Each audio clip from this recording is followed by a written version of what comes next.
Subok na akong umibig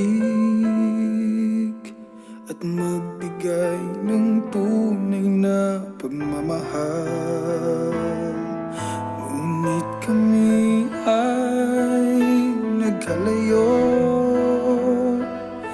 pagkat hindi kami magkasundo.